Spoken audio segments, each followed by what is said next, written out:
Hello, everyone. Thank you for joining us for week 2 from Classroom to Boardroom. This is a virtual event series that will address race and equity in the workplace, as well as inclusive economic recovery in communities across the country. We'd like to welcome you to part 2 of our collaboration with Young, Smart, and Local. The session is titled Talent Attraction with a Diversity Lens. Young, Smart, and Local is a network of cities building diverse young talent through engagement, inclusion, and retention of college students and young professionals. So with that, I'm excited to introduce our moderator for today, Deborah Diamond. Deborah is the Director of Campus and City Consulting at U3 Advisors and a co-founder of Young, Smart, and Local. Deborah, I'll turn things over to you. Thanks so much, Ben. Thanks to everyone for being here with us this afternoon. I'm from U3 Advisors, and U3 works with anchor institutions in cities to make both those anchors and those cities stronger. And I lead campus and city consulting there. I also am the co-founder, along with our panelist, Cecilia Thompson, of Young, Smart, and Local, which is a learning network of professionals who are all working in the space of retaining and attracting talent in an inclusive way. And I invite you to go to youngsmartandlocal.com to be included in our communications. And we also have a LinkedIn group. So I'm excited to get into this conversation. You know, I think we're all aware that place disruption has been a central part of everybody's experience during the pandemic, whether that means this disconnect between where we work and live and go to school. And for a lot of cities, that raises the question of attracting new talent to our cities, either people who are leaving larger cities or who have the freedom and independence to work from anywhere, variety of things. So we're going to have a conversation around talent attraction, but thinking specifically about the communities that we're welcoming people to. And so the people you'll hear from today will share with us how they are really optimizing the diversity of their cities to welcome new residents. So what we'll do is we'll have a brief presentation of 2 programs, one in Greensboro, North Carolina, and one in Tulsa, Oklahoma. And then we'll have a conversation around those programs. I invite you to use the chat function to put your questions in, because as I moderate the conversation, I'll be drawing on your questions as well. So without further ado, I'm going to invite Rebecca Cantor to share her screen and talk a little bit about Tulsa Tomorrow. Awesome. Thanks, Deborah. Let me get my screen shared here.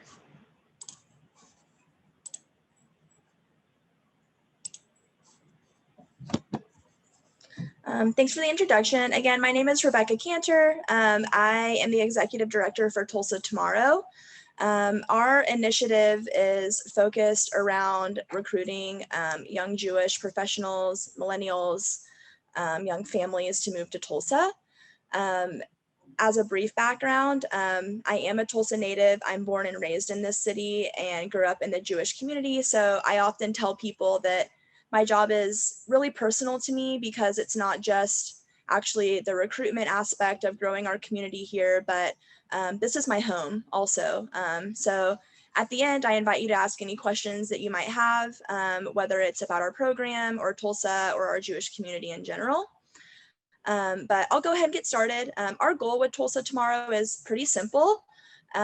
We really just want to create opportunities that help grow the Jewish community right here in Tulsa.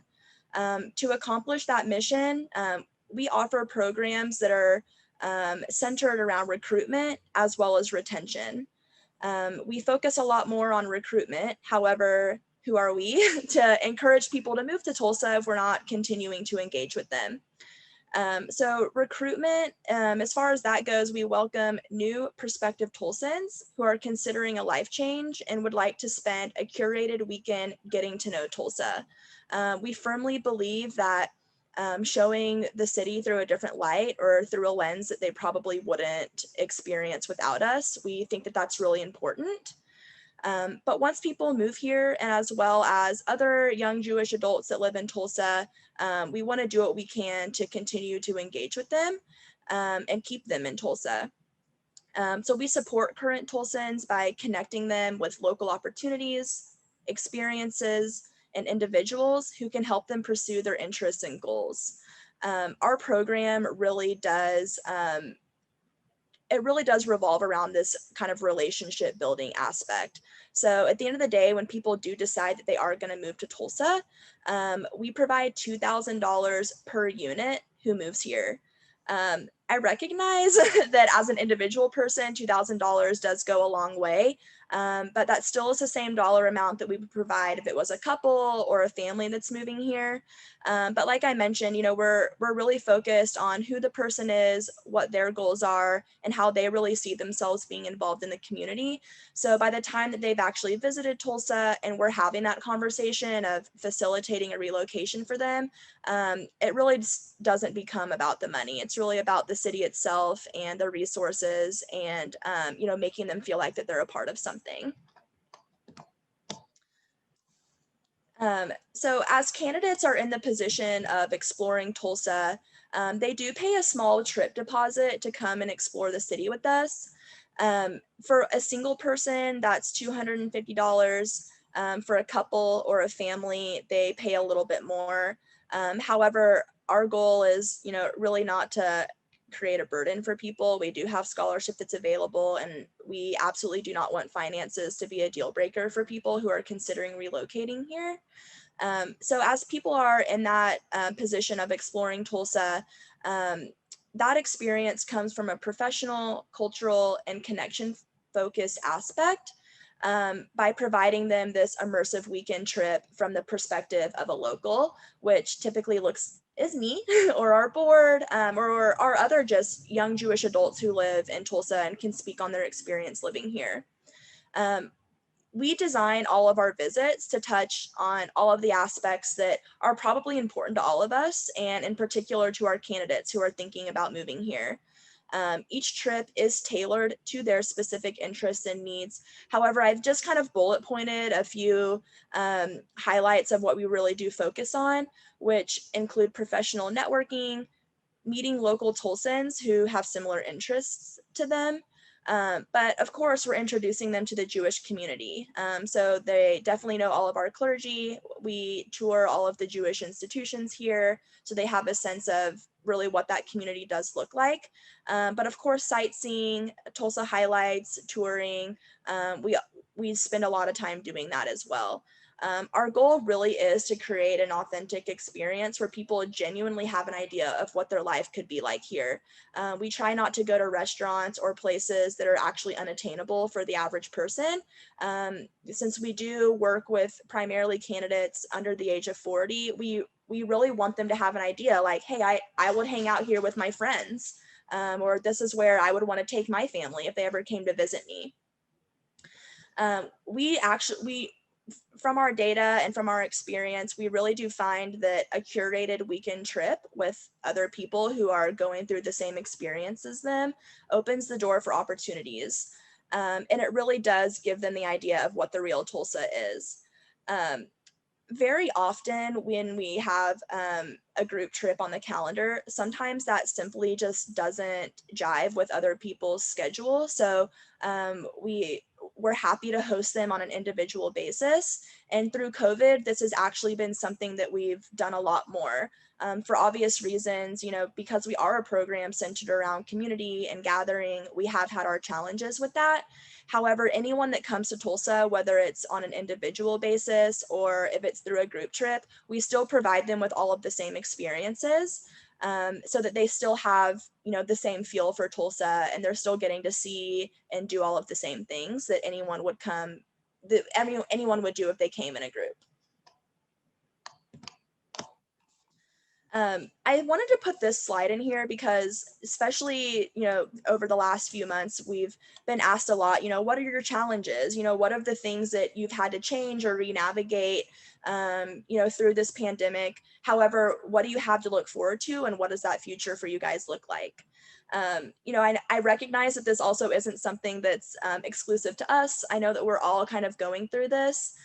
So one of the things that we've done is we've really emphasized remote workers. We have actually always done that. However, there's a parallel program to Tulsa Remote that exists here, or excuse me, parallel program to Tulsa Tomorrow called Tulsa Remote, where they actually provide a $10,000 grant to people who commit 1 year to living in Tulsa as long as they're a remote worker. For obvious reasons, that's a lot of money, and so they actually get a lot of applicants. So as we work with candidates on our end who kind of tick all of the boxes that would allow someone to be accepted to Tulsa Remote, that's actually allowed us to heighten our partnership with them. We can combine resources to help facilitate that move. It makes it a lot more streamlined, but also Tulsa Remote has a plethora of resources that from a personal standpoint, it really excites me to give people the opportunity to be a part of that because there really is a whole network and community in Tulsa of people who have moved here through Tulsa Remote. And because people move here looking for that sense of community and like they do belong to something and can be a part of the city, it's really exciting that we have this great relationship with Tulsa Remote. We've spent a lot of time focusing on candidates who are in a natural transition.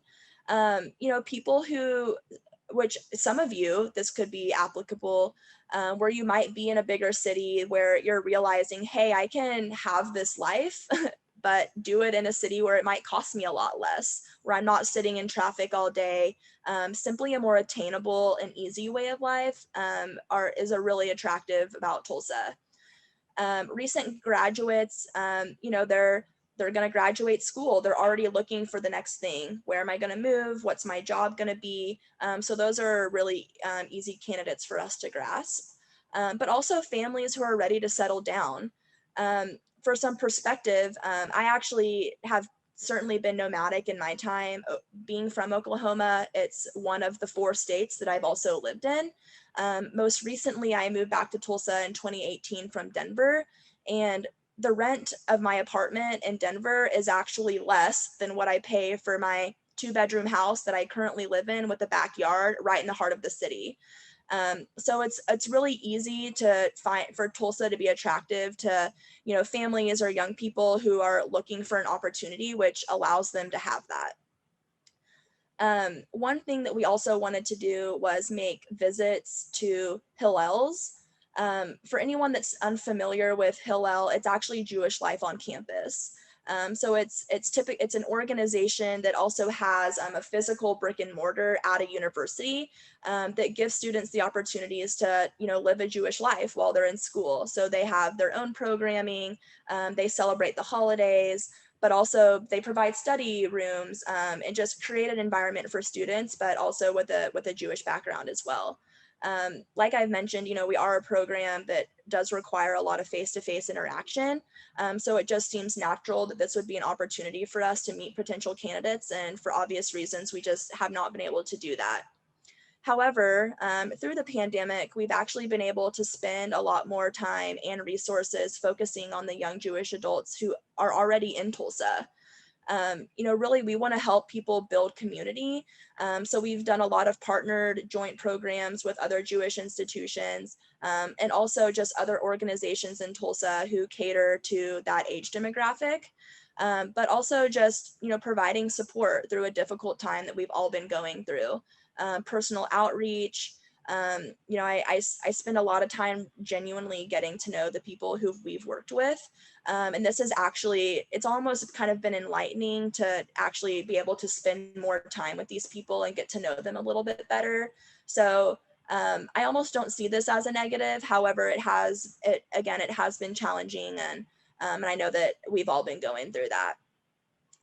But I am really excited for a lot of the things that we do have to look forward to, because a lot of that involves being in person. First and foremost, being able to host group travelers again. I love hosting our group trips. Again, like, my job is personal. I genuinely love my hometown. I'm from here, and being able to highlight that, it's really special to me. And I think that does really translate when people do come and visit. So we're hoping that sometime in the fall that this will be something that we can get on the calendar. being able to support networking opportunities or events for our candidates.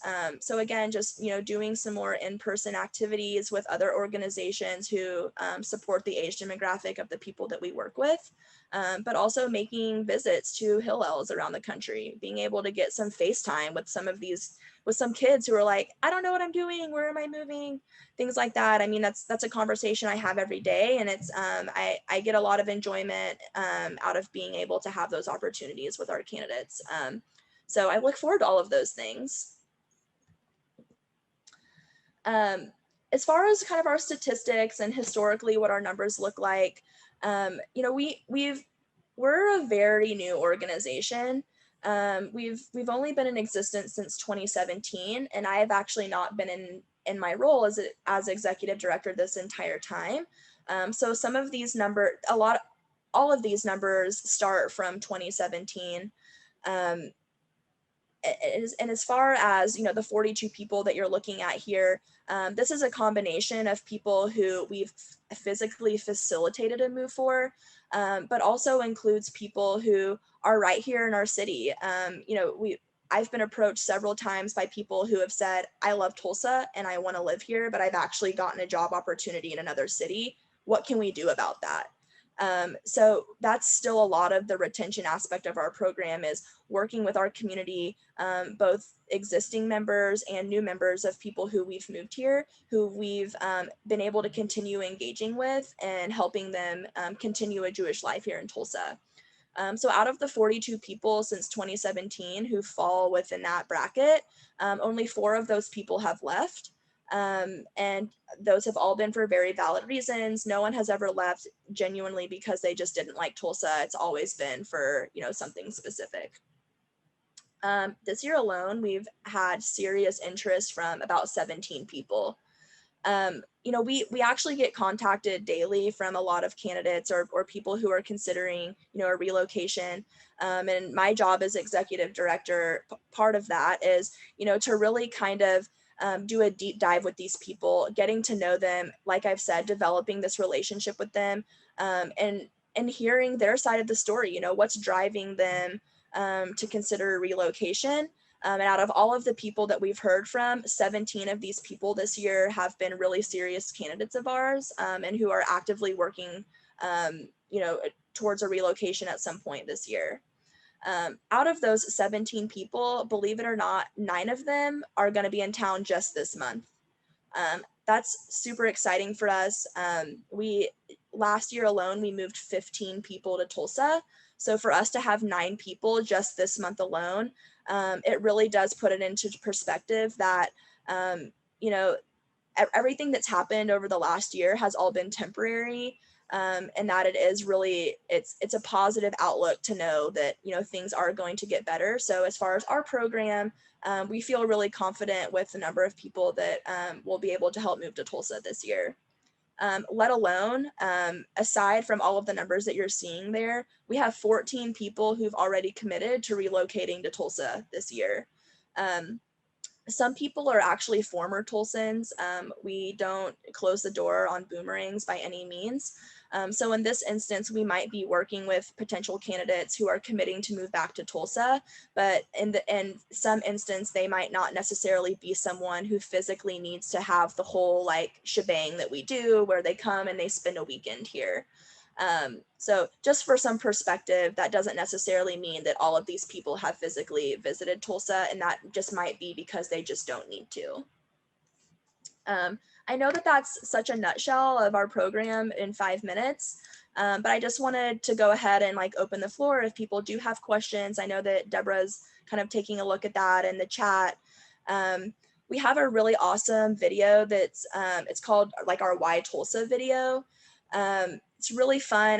I'm not sharing it in this PowerPoint simply due to time. However, if anyone's interested in seeing that, I will drop it in the chat so that you can see it yourself. It's on YouTube, and it really does just talk about why some of these people who we've worked with made the commitment to Tulsa. So I'll go ahead and put that in the chat now. If there's any other marketing material of ours that you might be interested in seeing, this is my contact information, so please feel free to contact me directly and I'd be happy to forward that over to you. But in the interest of being able to share the video, I am going to stop sharing my screen so that I can go ahead and copy that link. Thank you, Rebecca. Thanks so much. We're going to turn over now to Cecilia Thompson from Action Greensboro, and we're really fortunate that she's joined by Michael Humphrey, who has taken advantage of the Greensboro Boomerang program and will be able to speak to some of its points as well. So thank you, Cecilia and Michael. And Cecilia, I'll turn it over to you. Super. Thank you, Deborah, and glad to have you here, Michael. I'm really excited to be here on behalf of Action Greensboro and also Young, Smart, and Local. So excited to share a little bit about our program called Boomerang Greensboro, which just launched in really Thanksgiving of last year. And so I'm going to pull up my slides. So if you're not familiar with Greensboro, we are in North Carolina in the middle of the state. We're a mid-sized community, somewhat like Tulsa. We're about 300,000 people in the city. We are increasingly getting more and more diverse. Our population right now is about 57% people of color.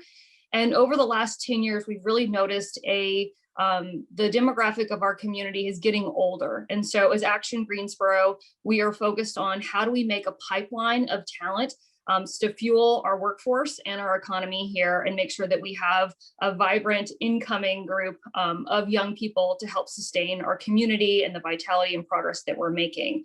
The organization that I work with is called Action Greensboro. We are a consortium of 6 foundations that make us up. They do work together for collective impact around K-12 education, K-20 education, really thinking about the pipeline of college students to young professionals to now boomerangs, and then also the built environment of our community. We are a sister organization to the Greensboro Chamber of Commerce, and so we work hand in hand together on talent development. We, as a community, have really been thinking about this pipeline of really retention of our college graduates. Greensboro is home to 7 colleges and universities, including 2 HBCUs, including North Carolina A&T, which is the largest HBCU in the country. Michael is a graduate of A&T. We're also home to the University of North Carolina at Greensboro, which is the largest state institution in North Carolina. And so we've got about 50,000 college students, and we've put together a program called Campus Greensboro to retain college students post-graduation by way of paid internships. If you attended the last session around talent retention, you heard from Campus Philly. It is not ironic that we share a name. Campus Philly helped us put Campus Greensboro together. So that's sort of the first start of that pipeline of the college student retention program. It then funnels into a program called Synergy Young Professionals that works with young people that are coming out of our institutions and young people that are moving to Greensboro to really think about professional connections, career exploration, leadership development, and social networking. And in the last 2 years, we've been really thinking about how do we then pull that pipeline forward to think about an aggressive way that we can recruit talent to Greensboro. And when we were going through sort of a brainstorming idea, we uncovered this idea about boomerangs. And Rebecca just mentioned boomerangs. Those are people that have lived in a community for a point in time. For Greensboro, that could mean they're a native like Michael. They could be a college, a graduate, so they've been here at one point in their lives for university, or they could be a professional that had lived here and moved elsewhere. And we uncovered that there was boomerangs all across the community. And what we really needed to do was leverage those boomerangs to then attract more. And so we put this campaign together called Boomerang Greensboro. So we are really doing an aggressive and creative way to get the word out to people who've lived here previously, to get them to come back. And so this first slide shows a postcard that just went out on Monday. It showcases Ingrid McCarthy and her family. Ingrid is a boomerang from Portland, coming back from Portland, Oregon with her family. She and her husband, Jeff, were living in Portland, living great lives with executive chef positions, making good living, but they were working paycheck by paycheck, and they were really interested in expanding their family. And after coming back to Greensboro for a holiday, they recognized that the city had grown up, and really they had too. So they made the trip back to Greensboro, relocated with their family, added another member of their family, and now they're closer to grandmother who helps with childcare and just overall community connections. And so you see our campaign is really a reflection of the boomerangs that are currently living here and ones that are currently moving back. So the mechanics of the campaign are sort of in 3 categories. The first is this is a marketing effort. And so we have come up with what we're calling our boomerang prospects. Those are people that we identify through community members. They could be boomerangs living in Greensboro. Parents, boomers are also a great way to identify boomerangs. They want their children, their adult children, to come back with grandkids. And so we've put together a list of about 125 prospects, and we are mailing them things in the mail. And we think that that's really flattering. Michael can probably attest to this. The beginning in February, we sent out these boxes. You'll see an image in the right-hand corner, all about Greensboro. It was customized to that individual. It included materials of showing current boomerangs thriving in the community. It showed cost of living comparisons, things that they might not know about, a new performing arts center and a downtown greenway that are coming up in the next couple of months. And we also included some snacks, which were very well received. We also have a great website, social media. We do have an e-newsletter marketing, and we're in the process of putting together some digital video content showcasing our neighborhoods and cost of living with housing. The second is this concierge service. And so once somebody reaches out and says, I'm interested in coming back, they talk to our team at Action Greensboro, and we provide resources around professional connections, either connecting people to people in the industry of their interest or potentially a direct job opening. We also connect to realtors and home searches, a lot of interest in our public schools and other charters and private schools in this community. And so we make connections to schools. And then just overall community connections. It's, hey, I'm packing up my bags. Should I pack my school uniforms, or are the colors going to be different? Or how do I connect to the Jewish community? Or where can I find a space to record my YouTube channel? So all over the board questions from people that we're really providing a high touch experience around how can we make it easier to make the jump to move. And as Rebecca mentioned, this is a big decision when people decide to relocate. And so we want to make sure that's the right decision for them. The final categories, we do have some earned media that we're trying to get national recognition for the campaign just to boost overall interest in our work. And we're working with some social media influencers also. So here's sort of by the numbers. As I mentioned, this is really fresh. We just launched the website right before Thanksgiving, recognizing that people were coming home or connecting back to the city during the holiday. And so since Thanksgiving, we've had about 53,000 website views. We have 125 prospects and growing. They come in every day. We have 20 people right now that are actively seeking to relocate, and we're working with them to make those connections that they need. And then finally, we just announced on Thursday of last week that we have confirmed 10 new boomerangs in the first quarter of 2021. And you will see a familiar face on that slide because it includes Michael, who we recruited from Northern Virginia to come back to Greensboro, and he'll share a little bit about his experience after we wrap up. So that's it for our Boomerang Greensboro. Really excited to be here and share about this program. Thank you, Cecilia. And I want to ask Michael to add his thoughts, and specifically as a graduate of a Greensboro school and an HBCU, and if you can talk a little bit about how you heard about this and your decision, and what it was about Greensboro that drew you back. Absolutely. Well, again, my name is Michael Humphrey, and I am a native of Greensboro, born and raised there for the first 32 years of my life.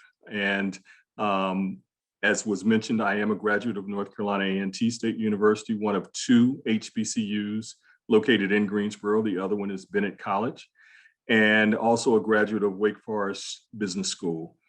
I had been in the job market after following an entrepreneurial career for about 6 years. I'd been in the job market for about a year, actually a bit over, and had looked primarily in the DC, Northern Virginia area, had always had an interest in going back home to Greensboro, and that was certainly a thought.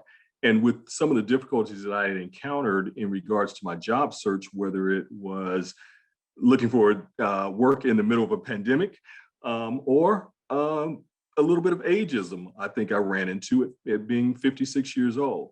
And I knew that I had a network of people in North Carolina that would help in my search, or I thought they could help tremendously in the search. And sure enough, a Wake Forest classmate knew of another person that she put me in touch with, and that other person just happened to know Cecilia Thompson. And he made the mention to me that they're starting a new program called Boomerang, where they're literally recruiting people who grew up in Greensboro or went to school in Greensboro back to Greensboro. And the minute I heard it, I got Cecilia's information, reached out to her, and it was immediately a connection. And I knew that this Boomerang program would be what brought me back to Greensboro. For programs of this sort, your gatekeeper is critical. And Cecilia has been fantastic. Within days of us talking, she sent me a couple of job descriptions that fit what I was looking for. And the very first one that she sent is now my current role. As she stated, they started the program around Thanksgiving. She and I met in December. I was hired in January. So I'm an advocate. I told her whatever she needs, I'll go to the moon and back for her. And it's been a good experience. It was mentioned that Greensboro is a majority minority community. And I think in communities like that, it's specifically those that house an HBCU, it's almost a natural fit. And a natural fit because there is a cultural aspect that someone coming back into that environment, specifically African American, is going to have a connection to. There's a cultural fit. There's a social fit that's there that is just provided by the universities themselves. Having grown up in Greensboro as a kid, on the southeast side of Greensboro, literally Bennett College and North Carolina A&T was our stream of culture and entertainment. And Greensboro is a fantastic place. We also had the Greensboro Coliseum growing up while I was there, which brought every major concert that hit Los Angeles and New York and Atlanta and Dallas and to our city. So it was a fantastic place to grow up. But again, with those two HBCUs, and you can say the same thing if you go 30 miles south to Winston-Salem with Winston-Salem State, 50 miles north to North Carolina Central and Durham. It provides the same type of culture that is almost a calling card of sorts for members of that community to come back and be a part of. Again, exciting things in Greensboro. Stephen Tager Center for Creative Art is a brand new, just state-of-the-art, beautiful auditorium that's been created that's for the entire community.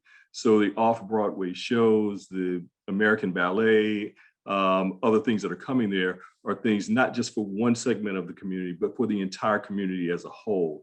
So, again, in regards to recruitment, I lived in New York for 20 years. So there's that aspect of culture and entertainment that you still want to be a part of and have access to. And I think people will be very surprised at what is offered in some of these smaller markets. The most beautiful thing of all, 45% less cost of living than where I am in Northern Virginia. 45% less cost of living than where I currently am in Northern Virginia. And I'll be in Greensboro on April 30th permanently, and really excited about it. It's great to hear the personal story to it, and the multiple dimensions of what attracted you back to Greensboro. One thing that's striking about the programs that you described was the personal touch. And I think a lot of us have heard about financial incentives being offered by places, including Tulsa, to come move. But you are all talking about something that is a draw that is community-based, first of all, and that also involves, Cecilia, as you said, sort of a concierge service. So maybe we'll start with you, Rebecca. If you could talk a little bit about how people react to the personal touch that you invest in this program, and from both sides, both the Jewish community in Tulsa being eager for this, and then also the prospects that you're meeting with who are interested, how they react to this, the nature of this personal program? Sure. That's a really good question. And, at the end of the day, like if anyone's moved anywhere, even if it's a new home or a new city or another state, you're often kind of single-handedly doing that. And I mean, Cecilia's pretty spot on with, calling it a concierge service. We want to be that person that's like kind of holding your hand through this process. As someone personally who has picked up my life and moved to 3 other states and moved to other parts of Oklahoma, I've done all of that on my own. It can certainly be scary, and there's a lot of unknown factors in moving. So our goal is really to make that more comfortable and streamlined for people, but to just simply be an advocate for them. For example, we're currently working with a young family who's thinking about moving here. They, sorry to tell you, are moving from Chapel Hill and are relocating to Tulsa. But they've moved a lot, and they're also, the husband is currently in Tulsa, and there have been a lot of things and that he's been able to experience in Tulsa, and a lot of doors that have been opened to him that he wouldn't have been able to do on his own. For example, just networking opportunities, introducing him to realtors in our community who we've actually worked with firsthand, who can say, hey, if this is your budget, like I'm going to be really honest with you on the parts of town that make sense for your lifestyle, and are also attainable. We're not in the business of doing this for people to move here and then be uncomfortable with the decision that they've made. We want it to be easy, and we want them to experience Tulsa and feel like they're making this decision with all of their questions answered. Our community, because we are a small Jewish community, there's about 2,500 Jews who live in Tulsa, as well as on the peripheries here. So in comparison to cities like LA or New York or Chicago, and even Dallas, which is, a 4-hour drive in our backyard, they have much larger Jewish communities than us. When I lived in Denver, it was really hard for me to feel like I was kind of finding my niche in the community, because I was one of a gazillion other Jews that lived there.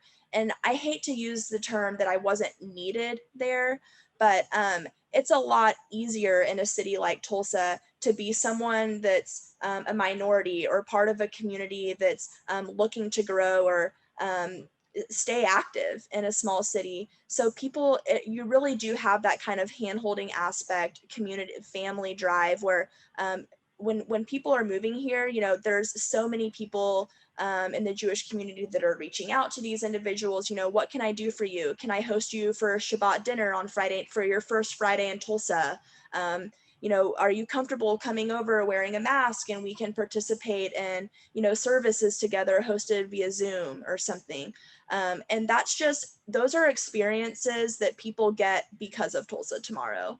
And we're really happy about that. And with the partnerships that we do have with parallel organizations or other institutions focused around community engagement, or young professionals, we have relationships with the people that operate those programs, and we can loop them in directly with that. So they can immediately become involved rather than having to kind of tiptoe their way through and meet someone or find someone who knows someone, because we're already doing that for them. Cecilia and Michael, you want to? I will say, just to reiterate, I think that the concierge service is this high touch experience that you're not necessarily going to get in most cities. You'll get it in Tulsa, you'll get it in Greensboro, and there are other programs I think that we are being compared to that are more incentive based. And I think the incentives are awesome. But if you're starting something from scratch, I don't think it's necessary, especially in a community with the cost of living and the opportunity, I think, for growth professionally in Greensboro. And so we opted against that. And something that Rebecca said to me once was, we really want people to move here. And so if a $2,000 or a $5,000 incentive is going to incentivize that, I think that's great if it seals the deal, but we really want people we want that sticky factor of people staying in Greensboro. And so it's not about, a couple grand to help with the moving expenses sort of thing. I will add, I've been really impressed with the caliber of talent that has come through this pipeline. And when we think about filling the jobs that are either vacant or jobs or talent that is needed to grow our workforce, I didn't really have any anticipation of what kind of people would be coming into the program. But, Michael has experience working for the NFL. We've recruited people who left their job at Chanel in New York to come back to Greensboro. And I think everybody, the community at large, has been really impressed with the caliber of talent. I have a list of about 150 business leaders that I share resumes with. And they have all reacted, and I really favorably about the caliber of talent that's interested. And this is, and I would say I've been very pleasantly surprised with the diversity of the talent that's been interested in Greensboro, and that makes me happy that our materials are being received well from all audiences. Yeah, and go ahead, Michael. Yeah, I was just going to add that personal touch is just so extremely important, and helping with the network as well. I've been away from Greensboro for 24 years. So I'm really coming back into a community that, yeah, I know it, but it's changed so much since I was there. And the players in the city have changed so much since I was there. So being in the process of doing a career change, kind of a mid-career change, I had done my due diligence. I had companies identified. I had names of CEOs and HR VPs and et cetera, or EVPs. And what was really striking to me was there was not a name that I threw at Cecilia to express my interest that she didn't say, yep, she's on speed dial. Mm-hmm. Yep, he's on speed dial. And the connection of, again, this organization to the community, you're almost tied in by default. I could not, in the time frame that I had, I could not make those connections without this sort of resource. Thanks. I'm drawing a question from the chat. We actually, previous to this panel, had a conversation around incorporating programs, intentional programs to build diversity in internships and entry-level jobs. And it was great to hear from Campus Philly and Guardhouse on that. One thing that's striking about these programs is because they can be targeted towards more senior level professionals. Can you speak, and this might be specifically to Cecilia, can you speak a little bit about how this is an opportunity to build diversity at senior levels of companies, organizations in Greensboro, and if that's impacted your outreach and how you're marketing the program to build that diversity at more senior levels? I think that's a great question. I wouldn't say it's been intentional from like the design of the program, but it's been something that's been elevated through the program. And so when we have such high caliber talent that is people of color that are interested in Greensboro, it starts, to make our gears turn in terms of how can we be more aggressive and intentional about recruiting people back who are native of Greensboro, have left and had, fantastic experience elsewhere, and that they could bring that back. I think Michael's an example of that. He's now serving as VP of diversity and equity for the Community Foundation here locally. We always follow, people who grew up in Greensboro, and that could be, if you know Morgan Radford on NBC Nightly News, she's a Greensboro native. We've sent her a boomerang, a box. And so we're always sort of thinking about that. And how do we, I can't say that this is such a reverse mentality from a traditional economic development perspective. We're not taking open positions and then headhunters. Like, we're not headhunters, but what we are people that can elevate that Greensboro is a great place to live, and that if you're a person of color or a senior level executive, we can recruit you back here and you can have the same level of lifestyle in a community that is Greensboro size as that you can in New York or LA or wherever that may be. COVID has given us an opportunity because many of those people came back during the pandemic to sort of try it out. Alejandra Thompson, who was an executive at Chanel, came back and, just for the pandemic and sort of tested it out and decided, hey, I can see my life here and I'm going to make that transition and I feel welcome here. So, I'm not sure I can say that that's something that's, one, measurable in the short term, or two, that we can be super aggressive about, but it can be really intentional as a value and not as a tactic. And so we certainly hold that, and we're certainly thinking about it.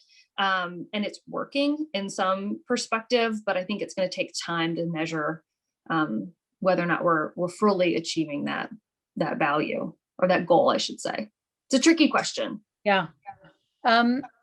Rebecca, this might be another way to approach that. You referenced a Jewish community in Tulsa that's only 2,500 people. So that's a pretty small community. And I'm wondering how the larger Tulsa community has related to this program.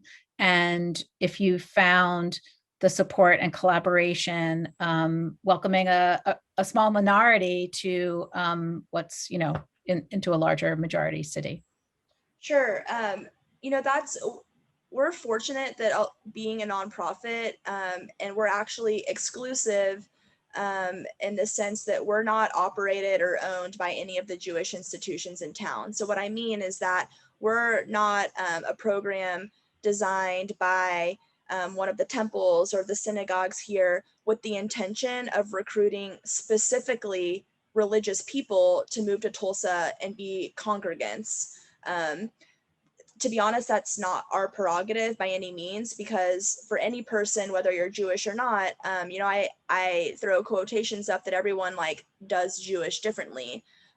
So with that in mind, we have the opportunity to be more collaborative with other organizations. And because of that, we have a lot of stakeholders and supporters who are also not Jewish, but simply they're invested in the community. And because at the end of the day, we want to be part of the greater good. We want to be part of the growth and the cultural renaissance that is happening here in Tulsa. And collectively as a city, that's recognized.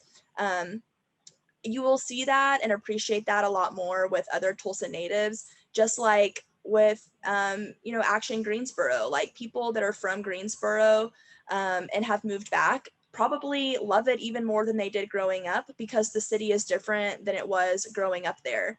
I didn't leave for 20 years. I left for almost 10 years, and Tulsa, even within that time frame, is not the same city that I grew up in. So being able to highlight that and being able to encourage other people that are in Tulsa to say, hey, this is a great place to live. Be a part of this excitement and things like that. And so we see a lot of support through that aspect. We don't close the door on candidates who are actually not Jewish.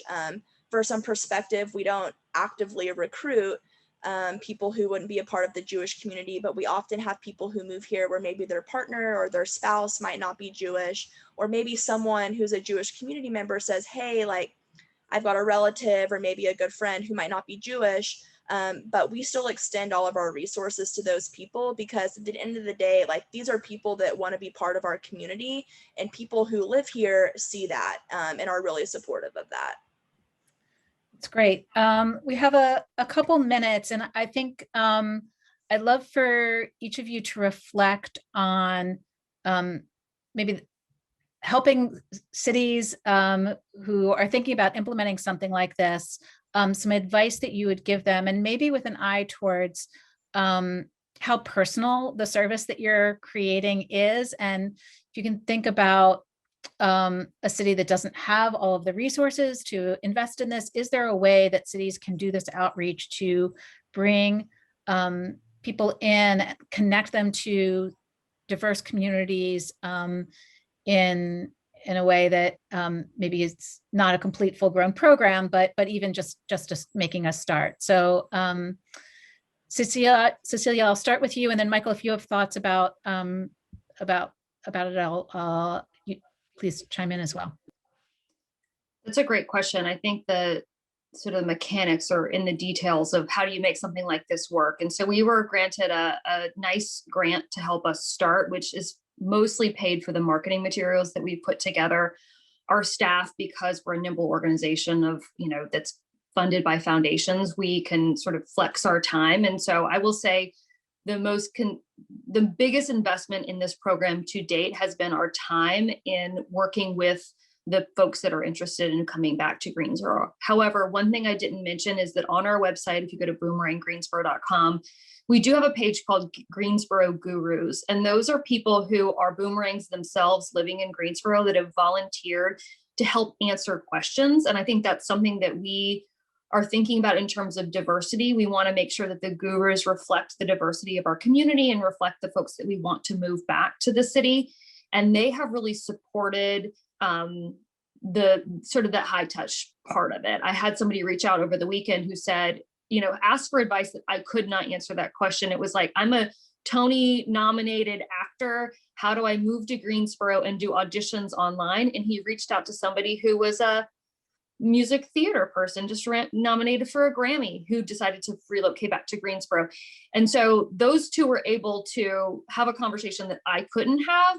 And so I think that's something to really think about as you build programs like this. How can you build a volunteer base of people that can share their lifestyle, answer questions, and then on that same side, the business community that's willing to look at resumes and think about connections? Because when I send out resumes about every 2 weeks, many leaders contact me and said, hey, I called that guy. He looks really impressive. And I just said, hey, I'd love to make connections for you. Or, if you're in Greensboro, let's have coffee.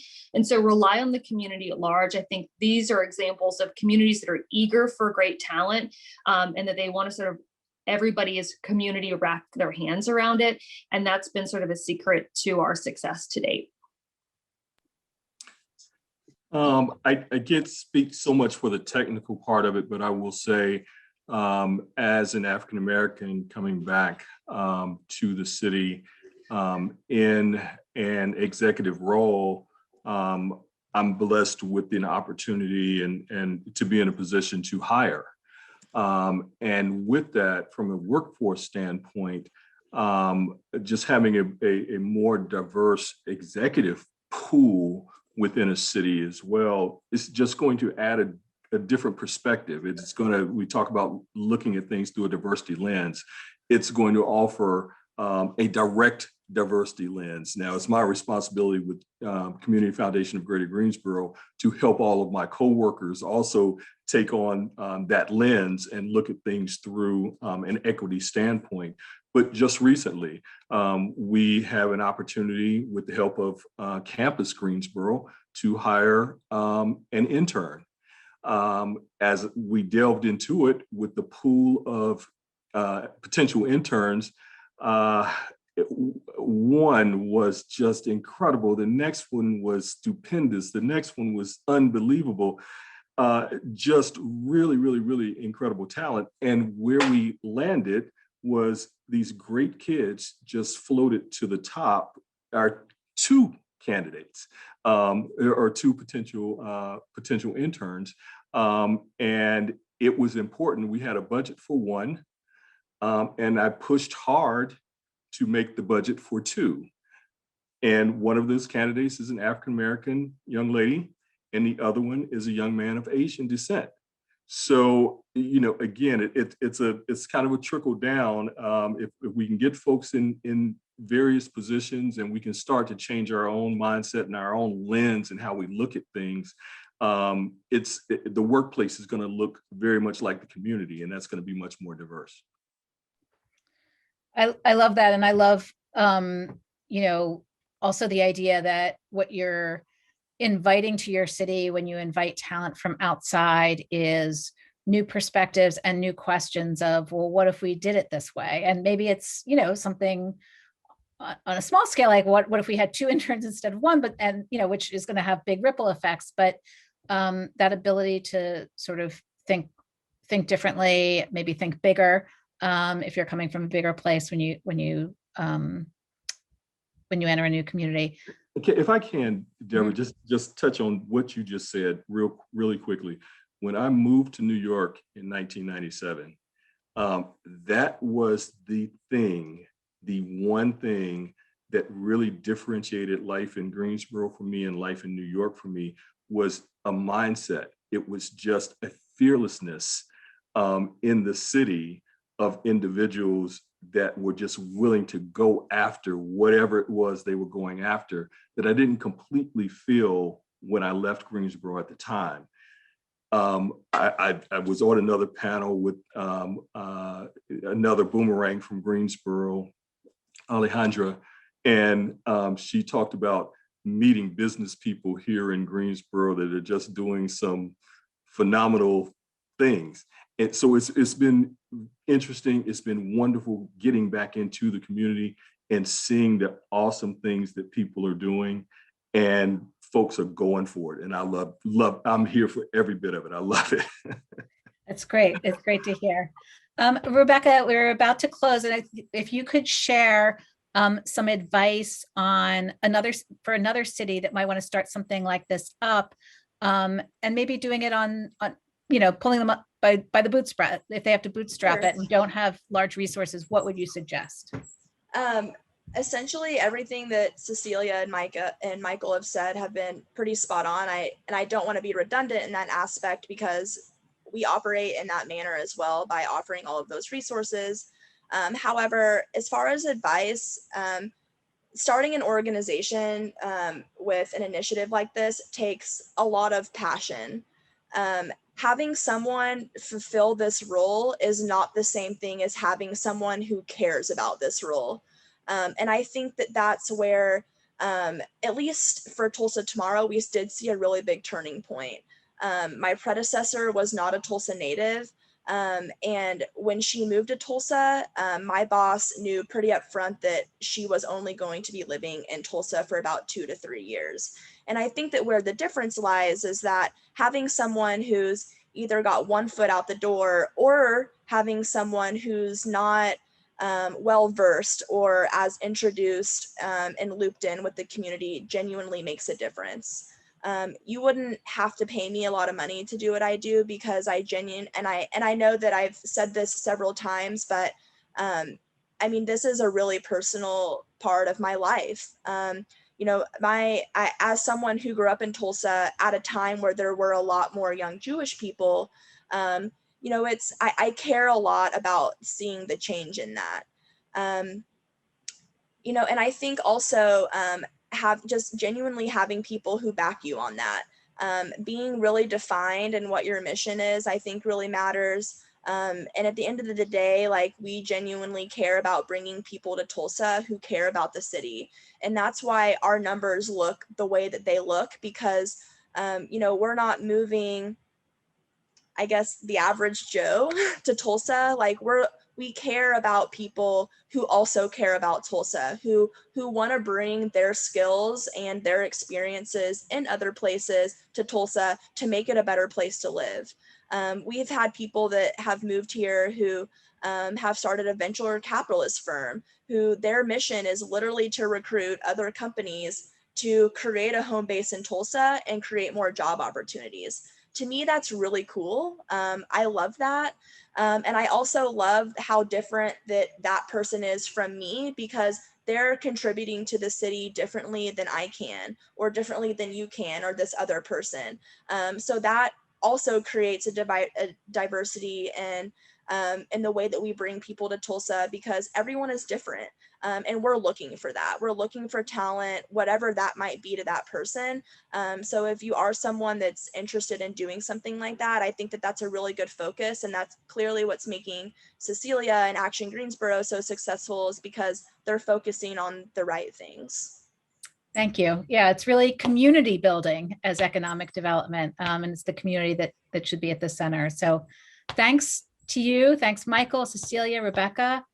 So appreciate your time and insight and expertise. And I'm going to turn it back to Ben. Yes, thank you, you. Deborah, and thank you, panelists. This has been a really enlightening conversation, and we appreciate you all making the time. Audience members, thanks for being here. This video will be available on our YouTube channel after the fact, so please share and spread the word about these wonderful programs. Panelists, if there are any links that you wanted to put in the chat, we're going to put on some hold music for folks to hang out and explore. Join us at the rest of the series this week, anyone, and we will see you soon.